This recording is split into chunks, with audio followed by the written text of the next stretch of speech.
Samantala, may persons of interest ng pulisya kaugnay sa pagdukot sa American national at vlogger na si Elliot O'Neill Eastman sa bayan ng Cebu, Zamboanga del Norte. Ayon kay Brigadier General Bowen Joey Masauding, ang Police Regional Office 9 Director, tukuyin na nila ang pagkakakilanlan ng ilang sospek at kinukumpirma rin ang posibleng kaugnayan ng mga ito sa ilang threat groups.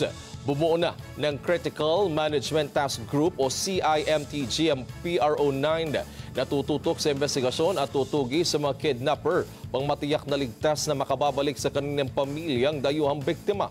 Maliban dito, sinabi ni Masauding, bumuo rin sila ng Sub-Task Group Quick Reaction Team na mga ngasiwa sa hot pursuit operations kasabay ng pagtatalaga ng karagdagang puwersa sa ilang lugar.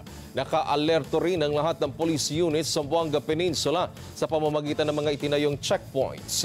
Si Eastman, 24 anyos at may asawang Pilipina, dinukot ng armadong mga lalaki na nagpakilalang anti-narcotics agent sa bahay nito sa sitio Tongawan, Barangay Poblacion sa Cebu noong nakarang Huwebes. Ayon sa brother-in-law ng biktima, 2 beses binaril sa hita si Eastman bago sa palitang dalhin sa isang bahay malapit sa Dalampasigan. Nakita rin ng chairman ng Barangay Poblacion na isinakay ang biktima sa isang motorized boat na naghihintay ilang metro mula sa bahay ni Eastman. Si Eastman, halos 5 buwan nang naninirahan sa Cebu matapos ikasal sa Pinay na si Carissa Khairy na isang Muslim.